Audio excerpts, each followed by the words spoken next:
Mimpi OPM kandas, Kemenhan tolak permintaan KKB, warga Papua sudah resah, bukan manusiawi. Tindakan Organisasi Papua Merdeka atau OPM yang ingin mewujudkan mimpi mereka, sudah tak bisa ditoleransi lagi. Kementerian Pertahanan atau Kemenhan sudah tak bisa menerima lagi tujuan OPM yang telah menabuh genderang perang sejak puluhan tahun lalu itu. Bahkan, tindakan OPM yang juga disebut kelompok kriminal bersenjata, KKB, itu malah membuat rakyat Papua sendiri resah. Kepala Biro Informasi Pertahanan, Infohan, Sekjen Kemenhan RI, Brigjen TNI Fregawenas Inkiriwang menyebut narasi OPM yang ingin memerdekakan diri dari Indonesia, tak bisa diterima. Narasi kemerdekaan semu yang selalu OPM gaungkan justru memecah persatuan di Papua. Dikutip dari Pos Kupang, Papua adalah bagian dari kedaulatan Indonesia dan sudah diakui di mata internasional. Hal itu yang membuat keinginan OPM untuk berpisah dan merdeka dari Indonesia, sudah tak bisa diterima lagi.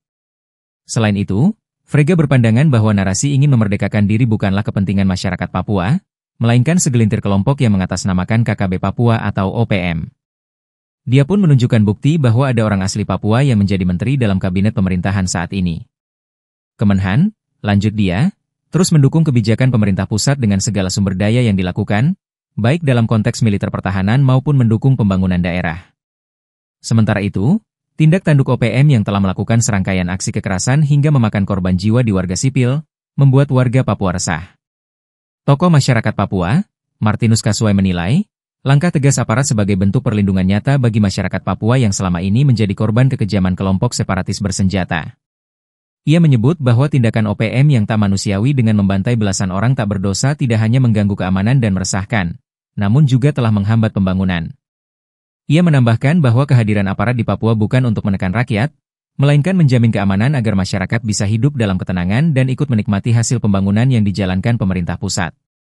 Dukungan juga datang dari kalangan legislatif. Wakil Ketua Komisi 13 DPR RI, Dewi Asmara, mengecam keras tindakan biadab yang dilakukan oleh kelompok bersenjata di Yahukimo. Aksi tersebut menyebabkan sedikitnya 12 warga sipil tewas dan beberapa lainnya luka-luka serta hilang. Ia mendorong penguatan peran intelijen TNI dan Polri untuk melakukan deteksi dini terhadap potensi ancaman, terutama di wilayah rawan konflik.